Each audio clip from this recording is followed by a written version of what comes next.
my speech communications class, Persuasive Speech for Kirk Brewer's online public speaking class, Communications 113. This is my audience. Public Speaking, Persuasive Speech by Noel Mulkey. Exercise is good for you.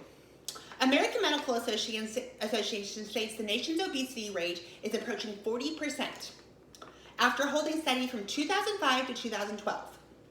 Obesity is considered an epidemic in the U.S. We all know this. There are shocking statistics of how much we are fighting an epidemic against obesity. 6 states, including Oklahoma, saw a considerable rise with more than 35% of populations battling obesity. So, why exercise? Well, for one, physical activity can improve your health and reduce the risk of developing diseases like type 2 diabetes, cancer, and cardiovascular disease. For the most part, these diseases are caused by being overweight. Since the 1970s, the U.S. has been increasing our sedentary lifestyle. We are couch potatoes. There's no going around it. We sit and watch TV. We sit in our car. Rural America has to drive everywhere. We don't get up and walk.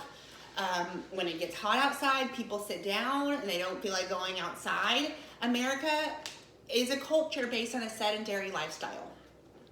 One generation ago, people actually moved. People, you had to ride your bike everywhere. Cars were less available.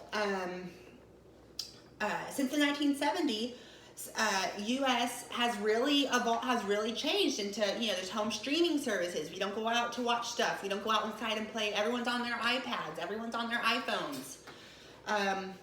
So if you don't move and burn a few calories, you'll lose muscle strength, immune system doesn't function well, you'll have more inflammation, to name a few of the effects of sedentary lifestyle.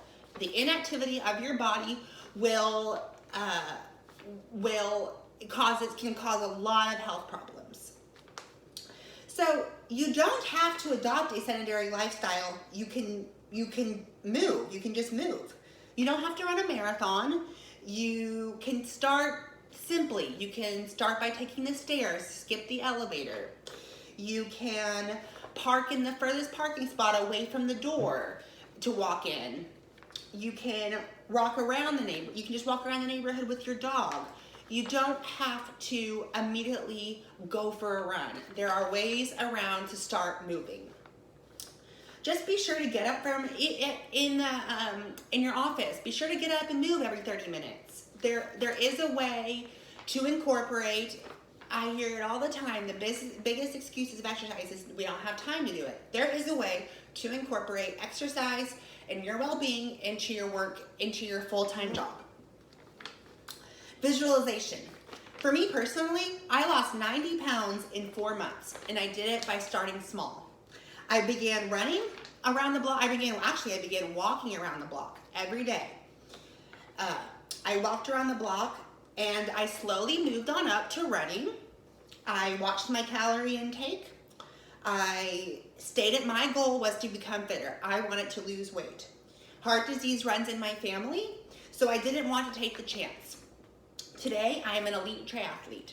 Now, not by any means saying you have to become an elite triathlete or a triathlete, but I feel like starting small and working up is less overwhelming. There's easy ways to create a healthier lifestyle that you can incorporate in your everyday life. Do what works best for you. Make it fun. Go hiking on the trails. Find a really fun spin class you like. Go to a gym you enjoy. I noticed beyond the physical effects how addicting exercise is mentally. It clears my head. It makes me zen. It reduces anxiety. It reduces stress. It makes me focused for the day. I feel like once you get that feeling of going on a run, sweating and coming home, and you're like, wow, that was a really good start to the day, it becomes addicting. So I'll tell you one fun fact. It takes 2 weeks typically it takes 2 weeks for humans to form a habit. 2 weeks, so you stick with it for 2 weeks and it's a habit. So I want you to find a time of day that works best for you. And find a time of day that works best for you to get up and move, and stick with it. Stay consistent. Like I said, it takes 2 weeks to become a habit. So what we've covered, watch your calorie intake, but really beyond health, get moving, or beyond just what you eat, get moving. I feel like the main reason a lot of people don't exercise is because of time constraints. And I am telling you, there are ways to work around that. There are small things you can incorporate every day. Like I said, take the stairs, go for a walk, sit up, use a Bosu ball at your desk. There are small ways to incorporate moving in your everyday lifestyle. So my conclusion, I want to say exercise pretty much point blank has all pros. There are no cons. There are no pros that outweigh the cons. Or there are no cons that outweigh the pros. So get moving.